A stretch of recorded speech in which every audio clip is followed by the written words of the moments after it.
हरे Krishna. Gita wisdom series में आप सभी का पुनः स्वागत है।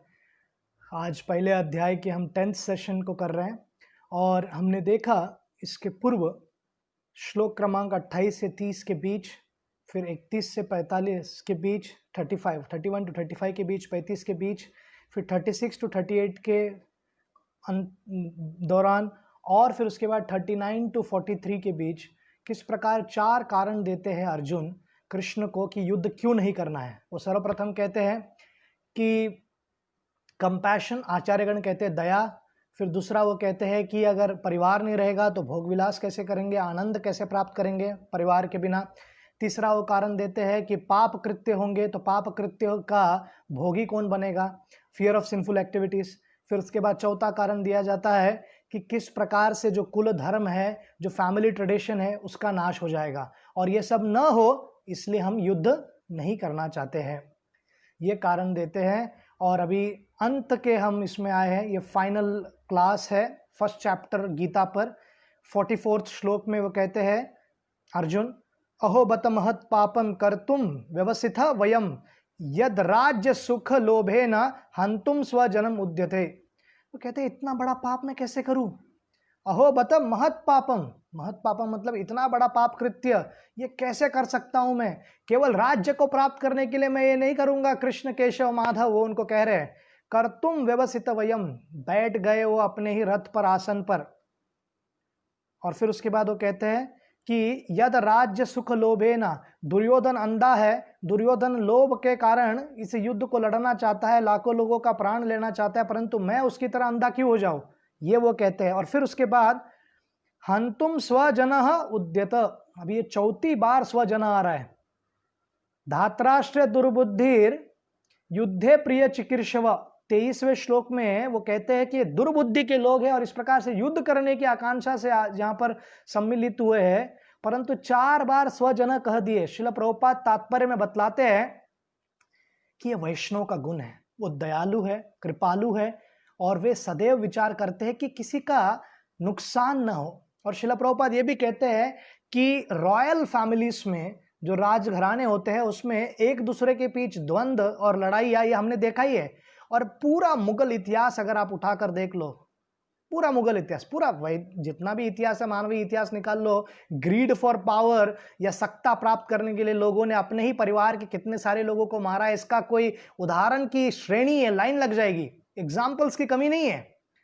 परंतु खास करके मुगल इतिहास इतना भयंकर है। शाहजहां ताजमहल बनाता है अपनी पत्नी के मेमोरियल में और उसका ही पुत्र औरंगजेब, अगर मैं सही हूं तो, उनको बंदी बनाकर रख देते हैं, मृत्यु आने तक स्लो डेथ देते हैं उनको, स्लो पॉइजन।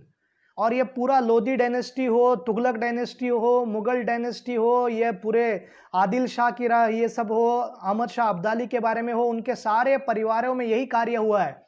बोलने का तात्पर्य सरल है। और हम देखते हैं कि नेपाल के जो हिंदू राजा थे उनके घर में भी ज्ञानेंद्र ने किस प्रकार से दीपेंद्र के पूरे परिवार को, मेंबर फैमिली के डजन से ज्यादा मेंबर्स को एक साथ मार दिया गया था।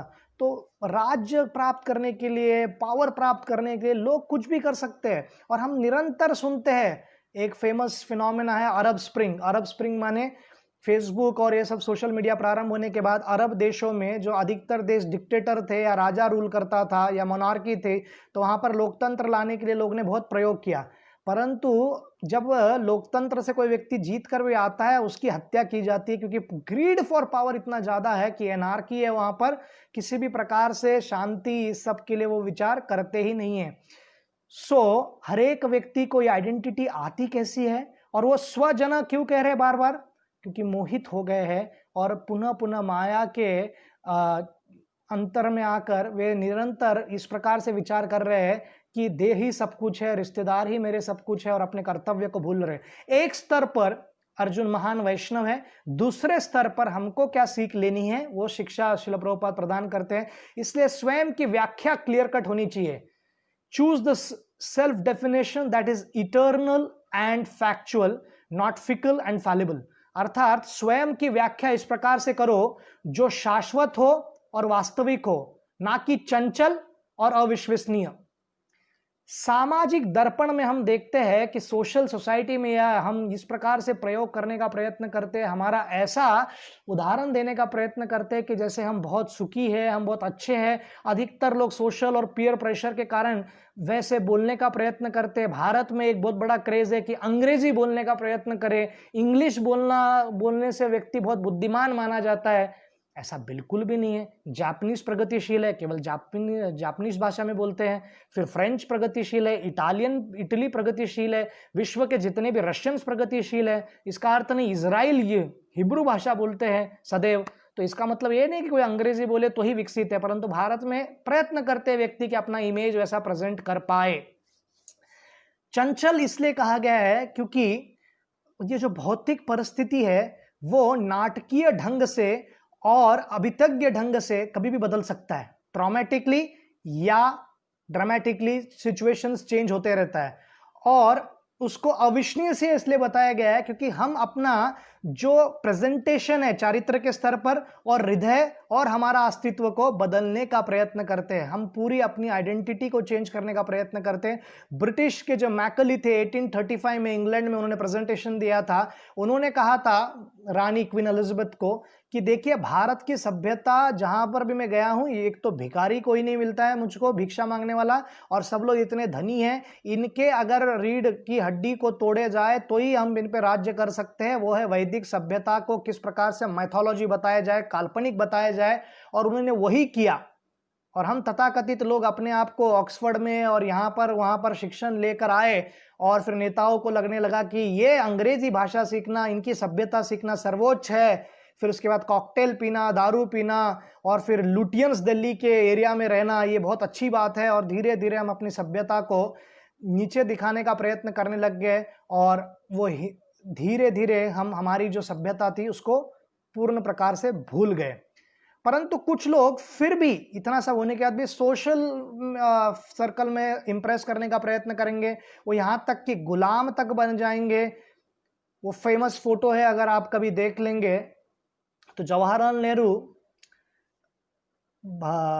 एक बाहर के, मुझे लगता है अमेरिका के राष्ट्रपति आए थे, तो उनको सर्प के जो लोग होते हैं, जो सांप को एक स्नेक चार्मर जो है सपेरा, वो बीन बजा रहा है और उसको दिखा रहे हैं। तो अधिकतर लोगों को वेस्टर्न वर्ल्ड में ऐसा लगता था कि भारत मतलब केवल सपेरों का देश है, सांपों का देश है।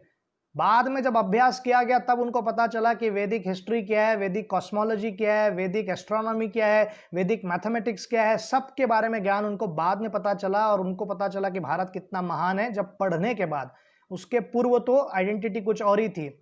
तो हम चाहते हैं कि इस पीड़ा से हम तो मुक्ति का मार्ग मिले, और ये जो इमेज मेकिंग या संपत्ति, जिसको हम संपत्ति कहते हैं, उससे कैसे मुक्त हो, इसका हम प्रयत्न करते हैं।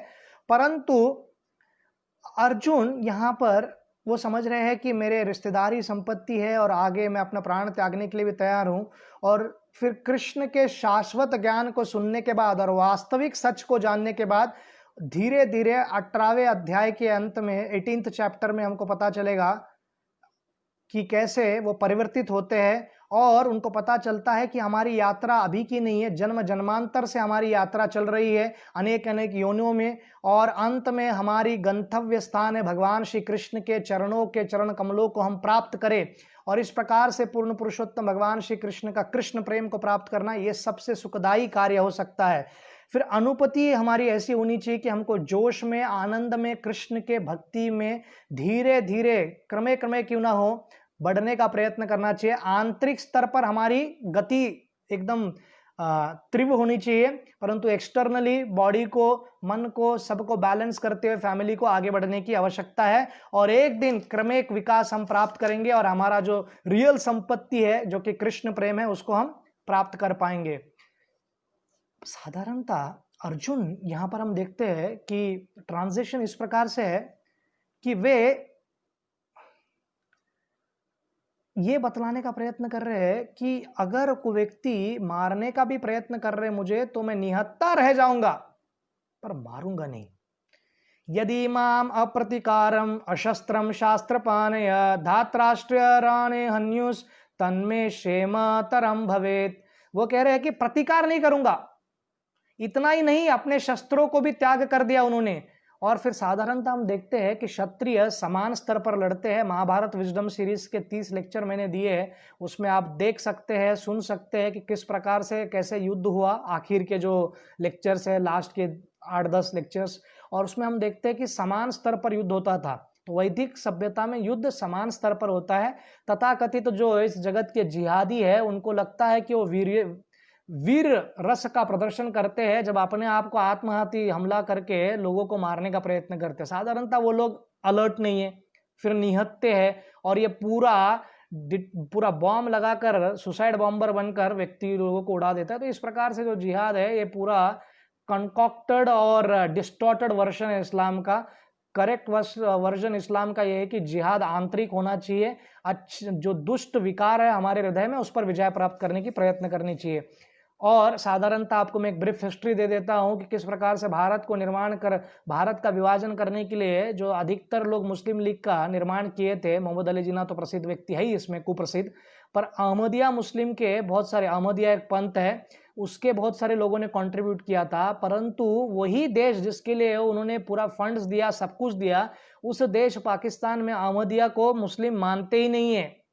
और ये ISIS जैसे संगठन इराक में यजीदी हो, कुर्द हो, शिया हो, अहमदिया हो, सूफी हो, इन सबको मार दिए। और शिया के जितने भी रिलीजियस साइट्स थे करबला को छोड़कर सब उद्ध्वस्त कर दिया।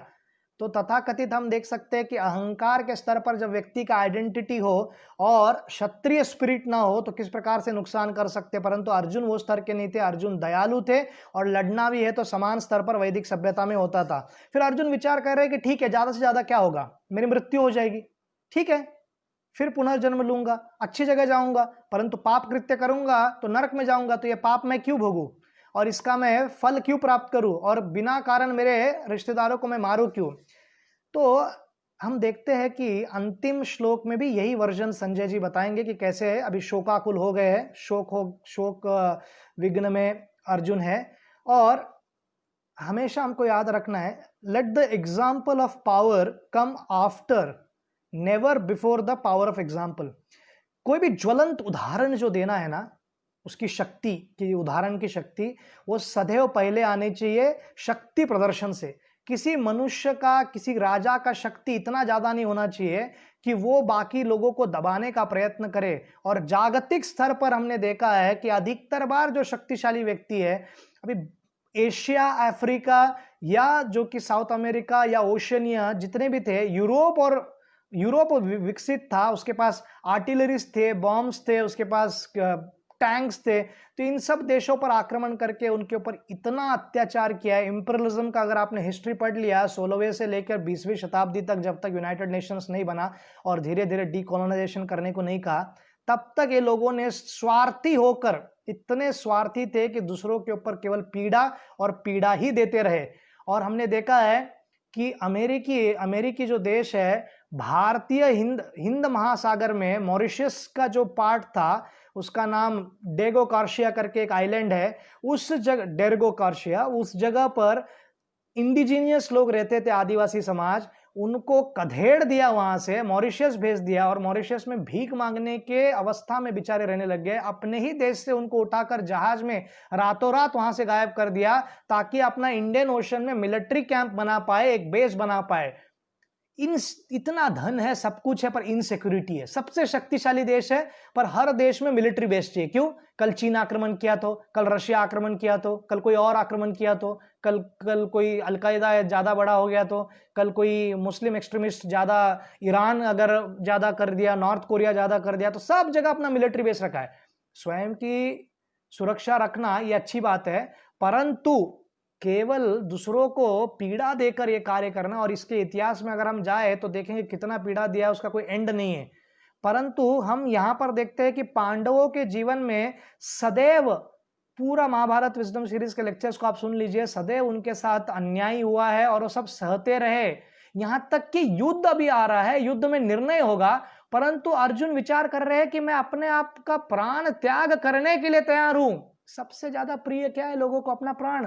वो त्यागने के लिए भी तैयार है, परंतु अपने रिश्तेदारों को नहीं मारेंगे। श्रील प्रभुपाद तात्पर्य में कहते हैं कि कितने दयालु है ये व्यक्ति, महान वैष्णव गुण है इनमें, और कृपालु है ये अर्जुन। और भगवान श्री कृष्ण भी स्वयं नम्रता का स्थान लेकर शांति दूत बनकर जाते उस दुष्ट दुर्योधन के पास। पूर्ण रूप से जानते थे कि वो दुष्ट सुनने नहीं वाला है, फिर भी हो जाते हैं।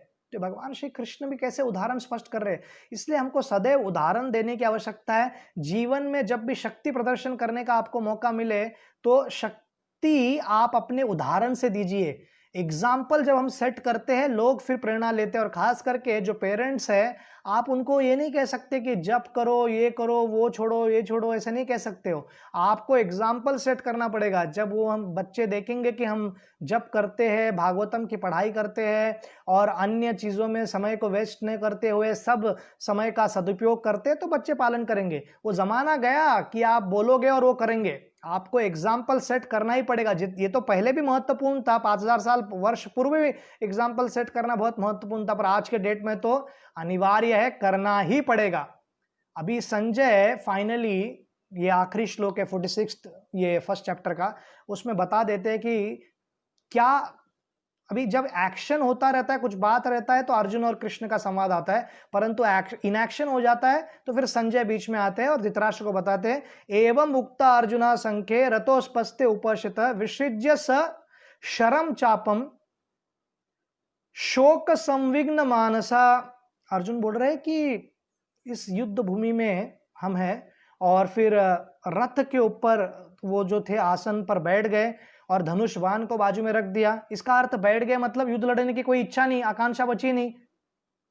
और वो शोक संविघ्न मानस, शोक में रहने लग गए, शोक का विचार करने लगे, विलाप करने लग गए कि मैं क्या करूं, कैसे करूं। तो श्रील प्रभुपाद यहां पर बतलाते हैं कि कैसे माया, खास करके अगर आप प्रत्यक्ष प्रमाण पर विचार करोगे, नेत्रों पर ही विश्वास रखोगे, तो इस प्रकार से व्यक्ति मोहित हो सकता है। तो प्रत्यक्ष और अनुमान प्रमाण को छोड़कर शब्द प्रमाण पर महत्व देने की आवश्यकता है। और गीता ऐतिहासिक ढंग से अगर देखा जाए तो केवल और केवल वो इतिहास नहीं था, वो सामान्य प्रत्युय या सर्वगत होकर सबको आध्यात्मिक ज्ञान देने का प्रयत्न करते हैं। और उनका संदेश युद्ध का नहीं है, हिंसा का नहीं है, उनका संदेश है कि किस प्रकार से हम पूर्ण पुरुषोत्तम भगवान श्री कृष्ण के प्रेम को प्राप्त कर सकते हैं। और हम यहाँ पर देखते हैं कि अर्जुन ने अपना गांडीव बाजू में रख दिया, परंतु 18वें अध्याय में वर्णन आएगा 18.71 के आसपास कि यत्र पार्थ धनुर्धर, अंत में जो अर्जुन के हाथ में धनुर्धर है वो उनके हाथ में गांडीव आ जाता है। मतलब कृष्ण के गीता को सुनने के बाद व्यक्ति के हृदय का परिवर्तन हो जाता है। उसी प्रकार अगर हम कोई समस्या में है, कोई मानसिक क्लेश से जा रहे हैं, पूर्ण पुरुषोत्तम भगवान श्री कृष्ण के दिव्य संदेश गीता का पान करने में अगर हम सफल हो गए तो हमारे जीवन की सभी समस्याओं का समाधान हो सकता है।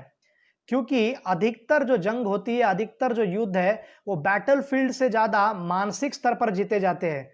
क्रिकेट में भी हम देखते हैं, क्रिकेट को माइंड गेम कहा जाता है। बॉलर बैट्समैन के माइंड के साथ खेलता रहता है, उसको स्लेज करता है, कुछ और कार्य करने का प्रयत्न करता है, और जिसका मानसिक स्तर पर उसको स्ट्रेंथ नहीं है, पेशेंस नहीं है, तो तुरंत वो कुछ ना कुछ गलत शॉट खेलकर आउट हो जाता है।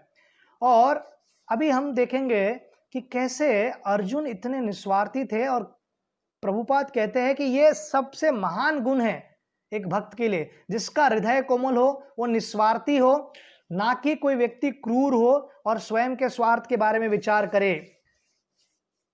समय बदलता रहता है और काल का शक्ति बहुत शक्तिशाली है।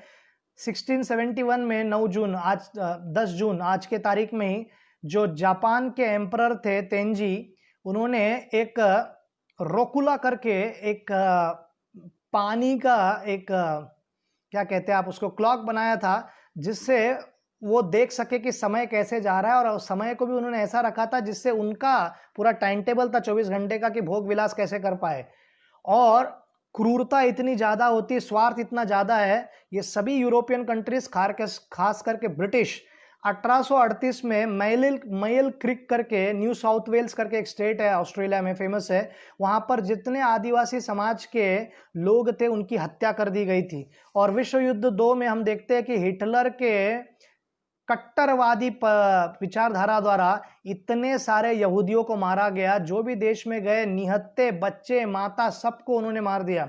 फिलॉसफी क्या थी कि यहूदी लोगों के कारण यहूदी एक ऐसा वंश है, या यहूदी एक ऐसा समाज है जो बहुत वीक है, उनके कारण हम पहला युद्ध हारे। परंतु ऐसा वास्तविकता में है ही नहीं। इनफैक्ट तो सबसे शक्तिशाली है, इजराइल उसका उदाहरण है। परंतु इस प्रकार की गलत धारणाएं उनको बतलाई गई और जर्मनी के लोगों ने फॉलो भी किया। पर बाद में उन्होंने जो बाकी देश, सभी देश थोड़ी ना यहूदी थे, क्रिश्चियनों पर भी आक्रमण किया। बेसिक उनको एक ही था, स्वार्थ पूरे विश्व पर विजय प्राप्त करनी है। और ये हम देखते हैं कि स्वार्थ किसी को भी कभी भी संतुष्ट नहीं रखता है और निरंतर वो असंतुष्ट रहते हैं। तो सेल्फलेसनेस या निस्वार्थ भावना होनी बहुत आवश्यकता है। और हम जब ट्रेन से भी ट्रैवल करते हैं तो कोई व्यक्ति हमको सीट दे देता है, समझो आप चर्च गेट से CST से बैठे हो, तो दादर आने के बाद कहता है यार तुम बैठ जाओ, कल्याण तक जाना है, तो वो निस्वार्थ भी हम देखते हैं तो हम बहुत प्रसन्न होते हैं और कहते हैं धन्यवाद। परंतु निस्वार्थ अगर आध्यात्मिक स्तर पर हो या अपने आप को एक्सटेंड करके दूसरे मानवों को और जीवात्माओं को सहायता करने का हो, तो अपने आप में बहुत उच्च स्तर पर जाता है। तो ये सेल्फलेसनेस को इंग्लिश में ऑल्ट्रुइज्म भी कहते हैं। तो ऑगस्ट कॉम्टे ने, जो फ्रेंच व्यक्ति है, उन्होंने ऑल्ट्रुइज्म, जो कि अपोजिट है ईगोइज्म का, अहंकार का, और ये इटालियन ऑल्ट्रुइ से आता है, और जो लैटिन अल्टेरी शब्द से आता है ऑल्ट्रुइज्म, अर्थात सेवा करना निस्वार्थ रूप से।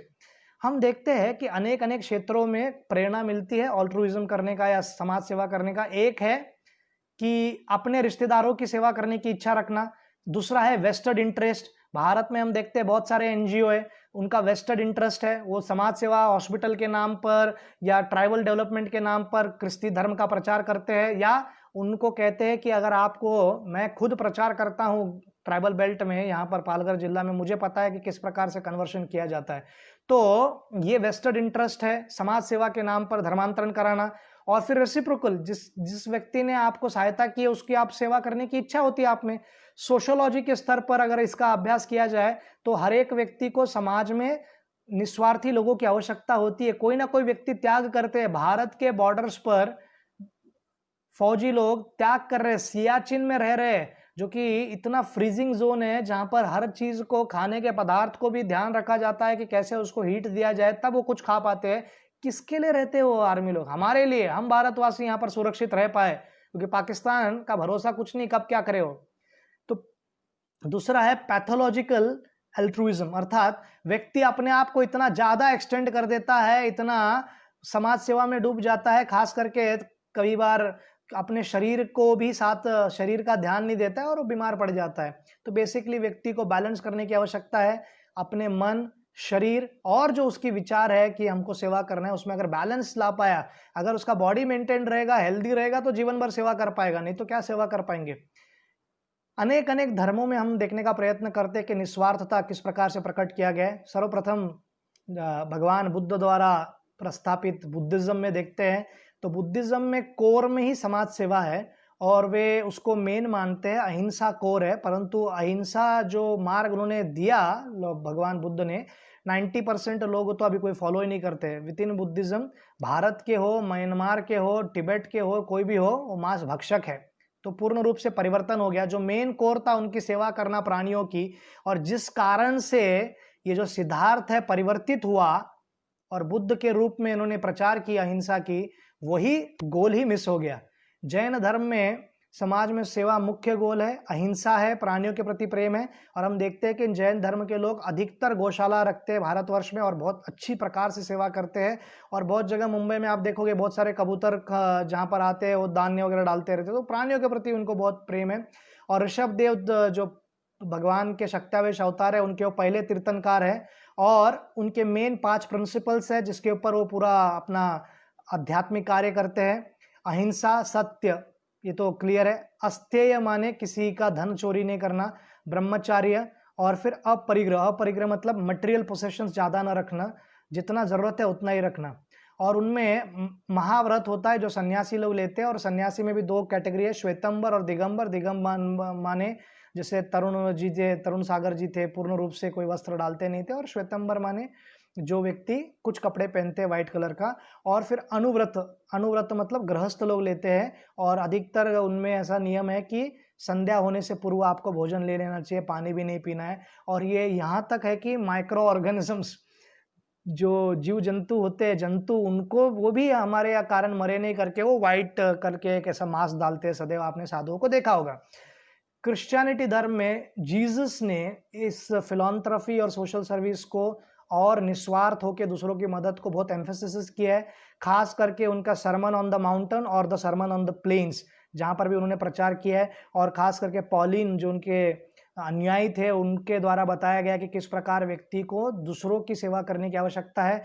और सेंट थॉमस एक्विनस कहते हैं, love your neighbour like yourself. अपने जो आपके नेबर है, आपके पड़ोसी है, उनको अपने जैसा ही प्रेम करो, क्योंकि उनको पता है कि लोग नेचुरली स्वार्थी है। तो अगर खुद के लिए इतना सब करते हैं तो दूसरों के लिए भी करने का प्रयत्न करो। इस्लाम धर्म में इतिहार करके एक पद्धत है, जिसके कारण सूफी, जो टर्की में ओरिजिन हुआ है सूफी पंथ, रबिया अल अदहुआ करके एक प्रचारक थे। उन्होंने कहा कि भगवान के प्रति सेवा करने का समय नमाज पढ़ने का एक समय है, और मानव के प्रति सेवा करने का टाइम हमको इक्वली डिस्ट्रीब्यूट करना चाहिए।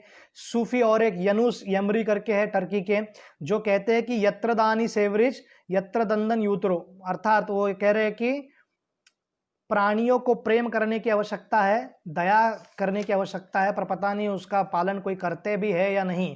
क्योंकि अधिकतर बार हम देखते हैं कि जब भी उनका त्योहार आता है तो अधिकतर प्राणियों को बलि दिया जाता है। जुदाइज्म में, यहूदी धर्मों में देखा जाता है कि अब्राहिम, इसाक, इन्होंने कहा है कि प्रेम से हमको मानवों की सेवा करने की आवश्यकता है। रबी यहूदा अशलग, जो कि मॉडर्न प्रचारक है, वो कहते हैं कि सोसाइटी का केंद्र होना चाहिए सेवा, सर्विसेज। इसलिए जूइश सर्विस सोसाइटीज बहुत सारे हैं। और इजराइल देश में 18 साल के आप हो गए तो 2-3 वर्ष तो आपको कम से कम आर्मी में कंपलसरी रहना पड़ता है, अनलेस एंड अनटिल आप हैंडीकैप हो या कोई और बहुत बड़ी फिजिकल डिफॉर्मिटी आप में है। तो सिख धर्म में तो सेवा केंद्र है। आप सभी लोगों को सिख धर्म का जब भी आता है तो सबको पता होगा गुरु ग्रंथ साहिब, ये तो प्रसिद्ध है ही। उस गुरु ग्रंथ साहिब में अनेक गुरुओं के बारे में वर्णन है। और खास करके बहुत लोग, आप गोल्डन टेम्पल गए होंगे, स्वर्ण मंदिर, वहाँ पर लंगर खाए होंगे। तो हर गुरुद्वारा में लंगर अच्छे सेवा की जाती है, कोई भी कहीं पर भी क्यों ना हो, इनकी सेवा भाव बहुत उत्तम है। और लाखों लोग भी आ जाए तो ये खिलाते हैं। तो गुरु अर्जन देव वर्णन करते हैं किस प्रकार से सेवा करनी आवश्यकता है। तेज बहादुर ने तो अपने प्राण की रक्षा, तेग बहादुर अपने प्राण की चिंता न करते हुए, उनका सर कलम कर दिया गया मुगलों द्वारा, परंतु उन्होंने हिंदू और सिखों की रक्षा की जो निहत्थे थे। गुरु गोविंद सिंह जब लड़ रहे थे मुगलों के साथ, तो अधिकतर वो बहुत ही शक्तिशाली थे गुरु गोविंद सिंह। तो उनके एक सेना में भाई कन्हैया करके थे, वो मरते हुए मुगल के जो लोग थे उनको भी पानी पिला रहे थे।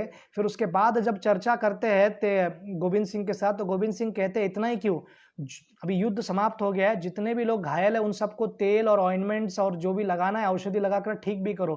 तो देखते हैं कि किस प्रकार का सेवा भाव है।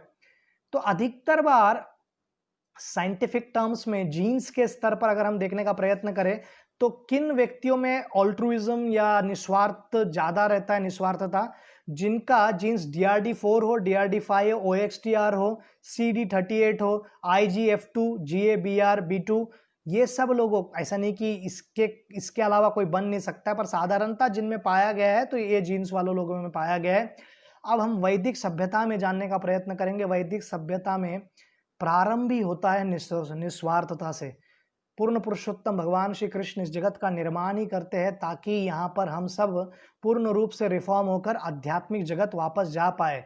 और भागवतम में वर्णन है रांति देव का, और रांति देव बहुत दिन से उपवास किए थे, तपस्या कर रहे थे, और उसके बाद वो उपवास छोड़ने वाले थे। तो एक चांडाल आता है और कहता है मुझे भूख लगा है, तो जो उसका अन्न था उनको दे देते, इतने दयालु है। शिबी राजा, शिबी का वर्णन है कि शिबी राजा के यहाँ पर एक पक्षी आता है, उनका आश्रय लेता है, क्षत्रिय है, तो चील उनको खाना चाहता है। तो अब उनके दोनों में ये होता है, बाज रहता है कि क्या करना चाहिए। तो वो शिबी कहते हैं कि मेरा मांस खा लो पर इसको मत मारो। तो जो पक्षी थे, जो चील के रूप में आए थे, वे इंद्र थे, उनका टेस्ट कर रहे थे कि शिबी महाराज की महानता कितनी है।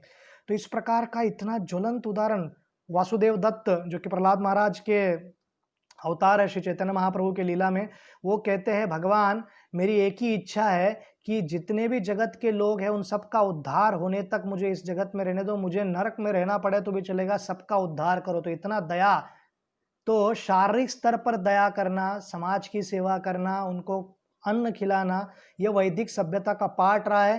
तिरुपति मंदिर में लाखों लोग भी गए तो रोज भोजन कर सकते हैं, प्रसाद ले सकते हैं। भारत के सभी मंदिरों में, वैदिक सनातन धर्म के खास करके विष्णु मंदिरों में प्रसाद एक मुख्य अंग है। तो प्रसाद शारीरिक स्तर पर, मंदिर में मन की शांति मानसिक स्तर पर, और फिर उसके बाद आत्मा के लिए भी तो कुछ चाहिए, तो वो है आध्यात्मिक ज्ञान देना। पहले सभी मंदिर यूनिवर्सिटीज हुआ करते थे, विश्वविद्यालय हुआ करते थे, जहां पर आध्यात्मिक ज्ञान का प्रचार होता था। अंतर्राष्ट्रीय कृष्ण भावनामृत संघ के संस्थापक आचार्य श्रील प्रभुपाद ने जब इसकी स्थापना की, उनका मुख्य उद्देश्य था कि मानवीय जीवन में मानसिक स्तर पर, बौद्धिक स्तर पर, फिर उसके बाद पारिवारिक स्तर पर, सामाजिक स्तर पर, आर्थिक स्तर पर, और उसके ऊपर शारीरिक स्तर तो है ही, आध्यात्मिक स्तर पर लोगों की प्रगति हो, सुख रहे, समृद्ध रहे और सदैव आनंद में अपना जीवन बिताते रहे। शिला प्रभुपाद बंगाल, जिस समय पर शिला प्रभुपाद ने मायापुर प्रोजेक्ट का प्रारंभ किया, नादिया जिला में इस्कॉन का आध्यात्मिक हेडक्वार्टर्स है, राजधानी है, वहाँ पर देखते थे कि बंगाल में, क्योंकि उस वक्त नक्सलाइट्स बहुत ज़्यादा थे और कम्युनिस्ट रजीम था, तो गरीब गरीब ही रह गए, तो उन लोगों को अन्न भी नहीं मिलता था, बहुत बार बाढ़ आता था गंगा के प्रकोप के कारण।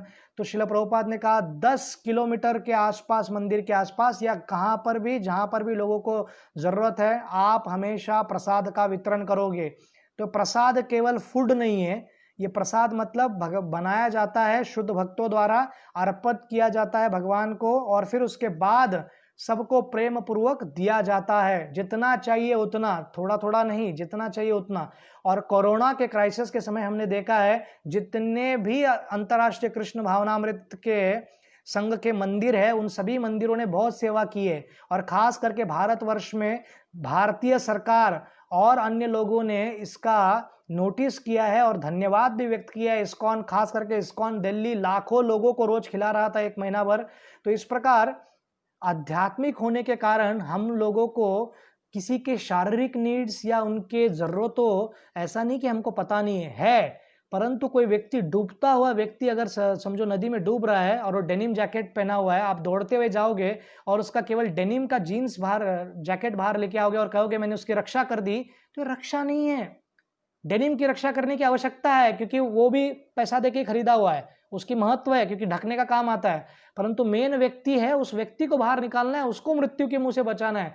उसी प्रकार से शारीरिक स्तर पर और अन्य सभी स्तरों पर लोगों को सुख देने का कार्य अंतर्राष्ट्रीय कृष्ण भावनामृत संघ कर रहा है, परंतु सबसे महत्वपूर्ण कार्य कर रहा है जो आत्मा के स्तर पर लोगों को सुख दे, और वो भगवत गीता के मार्ग से हो रहा है। श्रील प्रभुपाद की ये भगवत गीता 100 से ज्यादा भाषाओं में प्रकाशित की गई है। विश्व भर के सभी लोग, लाखों करोड़ों लोग इसका फायदा ले रहे हैं और वो पढ़ रहे हैं और अपने जीवन में परिवर्तन ला रहे हैं। श्रील प्रभुपाद जब भी देखते थे, और श्रील प्रभुपाद को यह दया तब आई जब महाप्रसाद जब खाने के बाद भक्तों ने पत्तल फेंका था, तो कुछ गरीब लोग उसमें से निकाल कर खाने का प्रयत्न कर रहे थे। तो बहुत सारे लोग हैं जिनके पास बहुत ज़्यादा होता है धन वगैरह। अमेरिका में इतना ज़्यादा है कि टन्स ऑफ होटल से खाना फेंक दिया जाता है। भारत में भी जितने भी रेस्टोरेंट्स हैं, जो भी बनाते हो बाद में फेंक दिया जाता है, अन्न का नाश किया जाता है। गरीबों में नहीं जाकर बांटते, क्योंकि वो उतना टाइम कौन वेस्ट करेगा। परंतु इस्कॉन के हर एक मंदिर में सब संध्या के समय अगर प्रसाद बच जाता है तो फूड फॉर लाइफ किया जाता है। हर एक को, जो भी मंदिर में आएंगे उनको प्रसाद तो दिया ही जाता है, परंतु उसके बाद भी फूड फॉर लाइफ, जो रास्ते पे रहते हैं, जिनका घर है, जो होमलेस है, जिसके घर नहीं है, उन सबको सेवा की जाती है पूरे विश्व भर में। और खास करके जहाँ मैं रहता हूँ, गोवर्धन इको विलेज, यहाँ पर पालघर जिला में जो आदिवासी समाज के लोग हैं, उनको हर स्तर पर सहायता दी जाती है। किस यहाँ पर जो लैंड है वो पश्चिम महाराष्ट्र की तरह नहीं है कि बहुत उपजाऊ है और बहुत एकर्स ऑफ लैंड है कि यहाँ पर आप फूड क्रॉप, कैश क्रॉप्स उगा सको, गन्ना या पोमोग्रेनेट या अंगूर, जिससे आप बहुत धनी हो जाओ, नासिक की तरह या पश्चिम महाराष्ट्र की तरह। तो यहाँ पर जो बेसिक उनका हिली एरियाज है, जो भी है, जितना भी है, चावल उगा सकते हैं। पर हमने उनको 4000 से ज़्यादा किसानों को हमने डायरेक्टली मदद करते हुए उनको पेड़ दिए, उनको पौधे दिए, ताकि वो कैशू नट्स कर पाए, ताकि वो फल के पेड़ लगा पाए और उनका आमदनी, जिनका वार्षिक आमदनी 10,000 20,000 भी नहीं आता था चावल से, वो 1.5 लाख 2 लाख के स्तर पर पहुंच गए और अपने आप सेल्फ डिपेंडेंट, स्वयं निर्भर हो गए स्वयं पर, और स्वयं के ऊपर निर्भरता आ गई है, किसी और की मदद की आवश्यकता नहीं। इतने ही नहीं, स्कूलों में जाकर साइंस वैन को लेके जाकर अनेक पढ़ाई कराया जाता है, लोगों को शिक्षा दी जाती है, मैथ्स का कैंप किया जाता है वार्षिक 2 बार, एक तो गर्मी की छुट्टी में और एक बार ठंडी की छुट्टी में। यहाँ पर विद्यार्थी आते हैं और ये सब सीखा जाता है।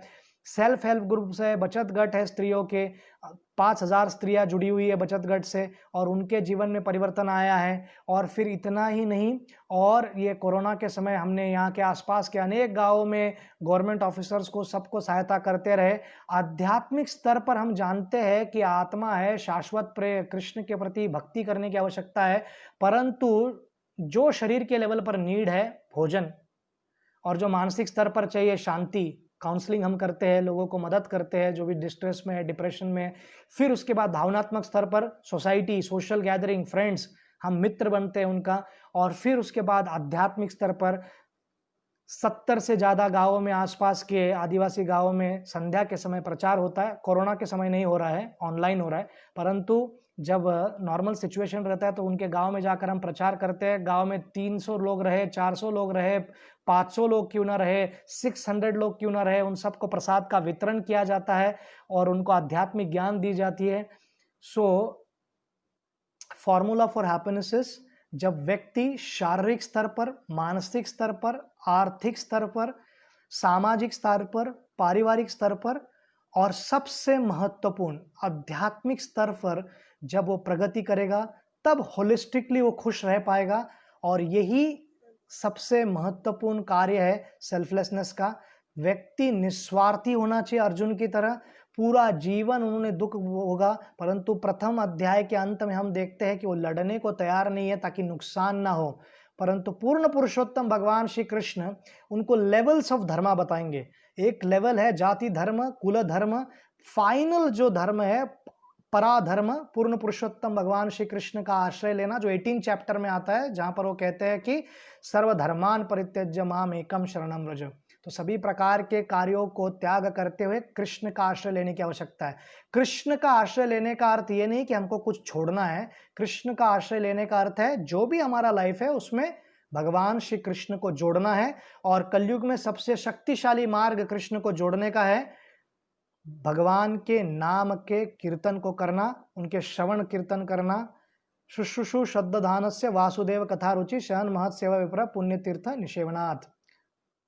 तो भगवान के कीर्तन, भगवान के कथा को सुनते रहना, जिससे हृदय की जो ग्रंथि है वो नष्ट हो जाएगी। महत्वपूर्ण क्या है, बहुत सारे लोग समाज की सेवा करना चाहते हैं, हेल्प करना चाहते हैं, बट हम क्वालिफाइड है क्या? आपको कोरोना में बहुत सारे लोग पीड़ित दिखते होंगे, परंतु अगर आप क्वालिफाइड डॉक्टर नहीं हो, आप MBBS नहीं हो या MD नहीं हो, स्पेशलिस्ट नहीं हो, आप क्या ट्रीटमेंट दोगे? केवल दया के स्तर पर नहीं चलता है ना, आपको दया, तो इसलिए क्वालिफाइड भी होना आवश्यकता है। इसलिए अगर आपको समाज की भी सेवा करनी है तो पहले स्वयं के इंद्रियों पर नियम लाने की आवश्यकता है।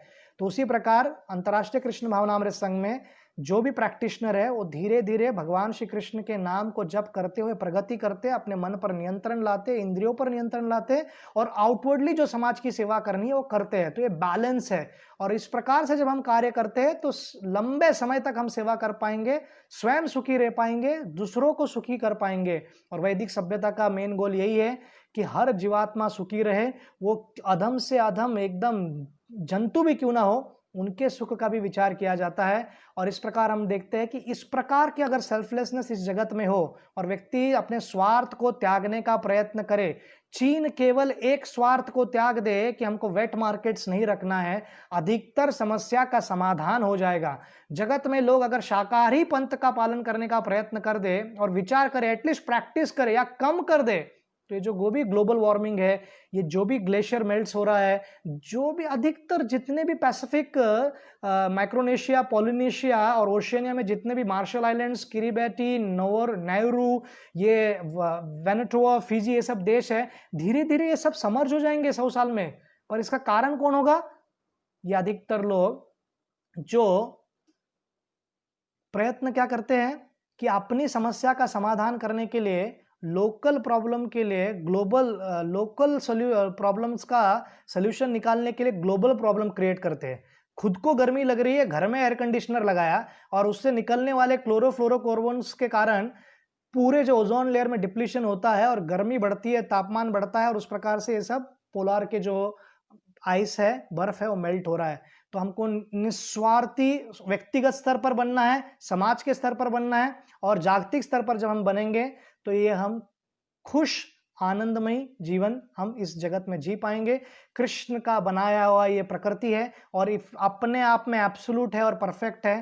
केवल हमको, जैसे इस उपनिषद के पहले श्लोक में कहा गया है, ईशावास्य इदम सर्वम यत् किंचितम जगतम जगत, अपना जो पार्ट है वो लो, दूसरों का लेने का प्रयत्न मत करो। तो मनुष्य, एक इकोलॉजिस्ट कहते हैं, एनवायरमेंटलिस्ट, कि एक जाति को इस जगत से निकाल दिया जाए तो ये धरती बहुत सुंदर हो जाएगी। और हमने देखा है 2 महीने में भारत में जब लॉकडाउन था तो गंगा इतनी सुंदर कभी नहीं दिखती थी, यमुना इतनी सुंदर कभी नहीं दिखती थी। क्यों हुआ है? तो आपको पता चल गया कि प्रॉब्लम कहां पर है।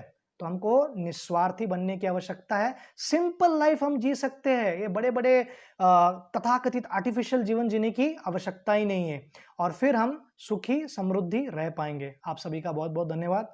हरे कृष्णा।